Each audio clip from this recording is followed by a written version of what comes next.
அகர முதல எழுத்தெல்லாம் ஆதி பகவன் முதற்றே உலகு. வாங்க குட்டிகளா, ஒரு கதை சொல்லவா? ஒரு அம்மாவும் ஒரு மகன் குட்டியும் பேசிக்கிட்டு இருக்காங்க. குட்டி ஒரு படத்தை பார்த்து, அம்மா இது யாரோட படம், அந்த தாத்தா என்ன எழுதுறாரு அப்படின்னு கேக்குறாங்க. அம்மா சொல்றாங்க, ரொம்ப காலத்துக்கு முன்னாடி ஒரு ஞானி இருந்தார். அவர் பெயர் தான் திருவள்ளுவர். சரிம்மா, அவர் என்ன எழுதுறார்? அம்மா சொல்றாங்க, மக்கள் நல்ல மனிதர்களாக வாழ கற்றுத்தரும் சூப்பர் நூல் ஒண்ணு எழுதுறாருமா. அதன் பெயர் தான் திருக்குறள். திருக்குறள் ஒரு புத்தகம் மட்டும் இல்ல, அது நமது வாழ்க்கைக்கு ஒரு வழிகாட்டி, அதாவது ஒரு நல்ல கைடு. நீ நல்ல மனுஷனா மாறணுமா, அப்ப தினமும் திருக்குறள் படி அப்படின்னு அவங்க சொல்றாங்க. குட்டிக்கு ரொம்ப சந்தோஷம்.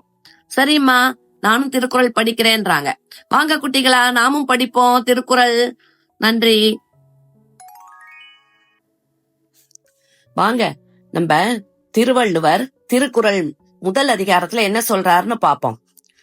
அப்பா மகன் குட்டி கிட்ட சொல்றாரு, குட்டி, நம்ம எந்த ஒரு வேலையும் ஆரம்பிக்கிறதுக்கு முன்னாடி என்ன செய்வோம்? சாமி கும்பிடுவோம் இல்லையா?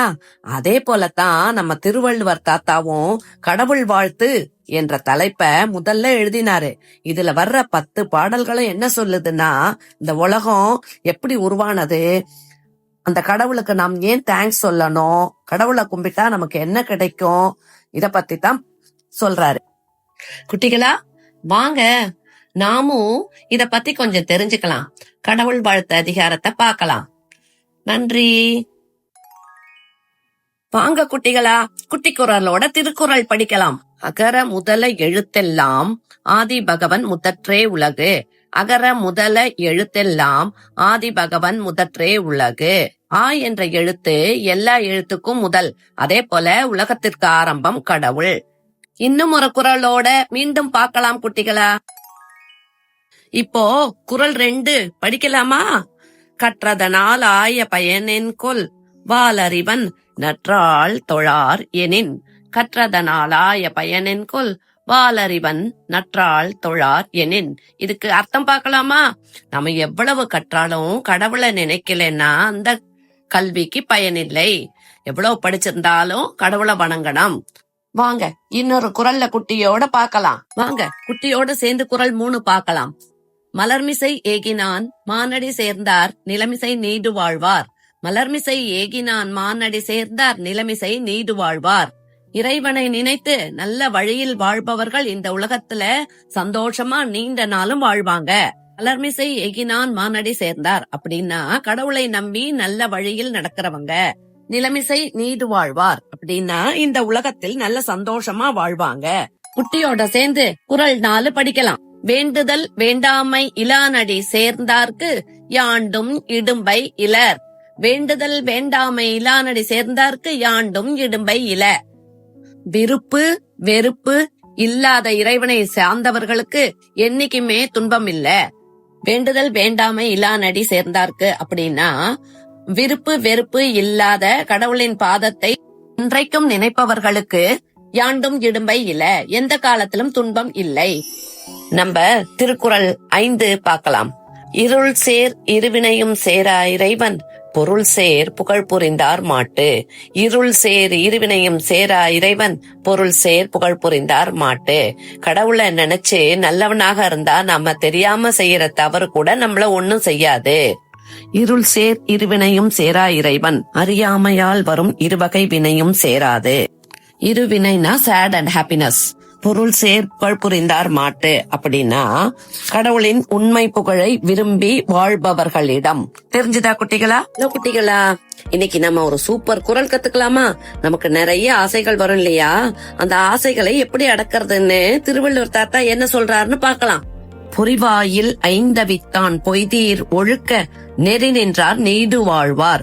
பொறிவாயில் ஐந்தவித்தான் பொய்தீர் ஒழுக்க நெறி நின்றார் நீடு வாழ்வார். குட்டிகளா, மெய் வாய் கண் மூக்கு செவின்னு நமக்கு இருக்கிற 5 புலன்களையும் வென்று நல்ல நெறியில வாழ்பவர்கள் நீண்ட காலம் புகழுடன் வாழ்வார்கள். இதுவே உண்மையான வெற்றி.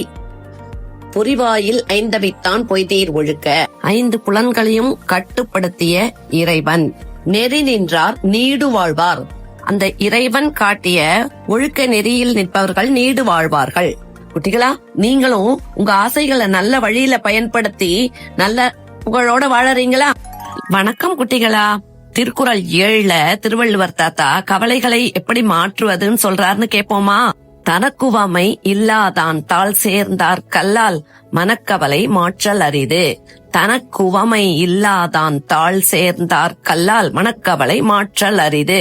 தனக்கே நிகர் இல்லாத இறைவனுடைய பாதங்களை சேர்ந்தவர்களை தவிர மற்றவர்கள் மனக்கவலையை மாற்றுவது கடினமாகும் அப்படின்னு சொல்றார். தனக்குவமை இல்லாதான், தனக்கு இணை வேறு யாரும் இல்லாத இறைவன். தாழ் சேர்ந்தார் கல்லால், அந்த இறைவனுடைய பாதங்களை சேர்ந்தவர்கள் தவிர மனக்கவலை மாற்றலரிது. மற்றவர்களுக்கு கவலைகளை மாற்றுவது கடினம். குட்டிகளா, நீங்களும் கவலை எப்படி மாற்றுவதுன்னு தெரிஞ்சுக்கிட்டீங்களா? வணக்கம் குட்டிகளா. குறள் 8ல வாழ்க்கையின் ரகசியம் என்னன்னு திருவள்ளுவர் என்ன சொல்றார் பாப்போமா? அறவாழி அந்தணன் தாழ் சேர்ந்தார் கல்லால் பிறவாழி நீந்தல் அரிது. அறவாழி அந்தணன் தாழ் சேர்ந்தார் கல்லால் பிறவாழி நீந்தல் அரிது.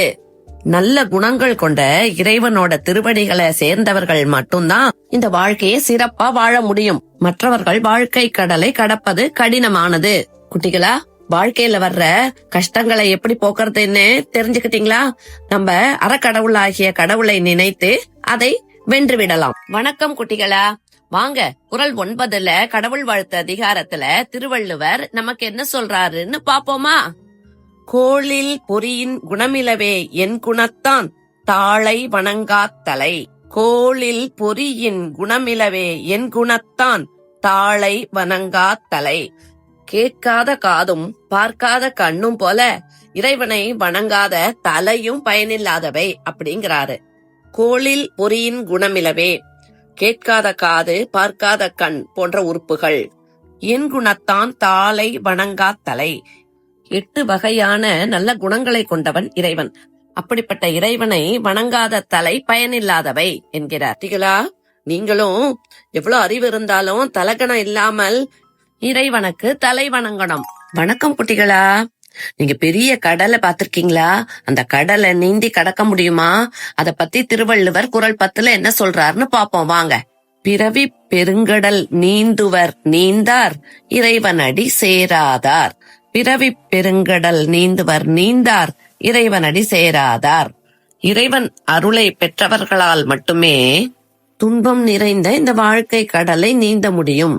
அப்படி வணங்காதவர்களுக்கு துன்பம் அதிகம் இருக்கும். பிறவி பெருங்கடல் நீந்துவர் வாழ்க்கை கடலை நீந்தி ஜெயிப்பார்கள். நீந்தார் இறைவனடி சேராதார். அப்படி வணங்காதவர்களால் வாழ்க்கை கடலை நீந்தி ஜெயிக்க முடியாது. குட்டிகளா, நீங்களும் வாழ்க்கை கடலை எப்படி கடக்கிறதுன்னு தெரிஞ்சுக்கிட்டீங்களா?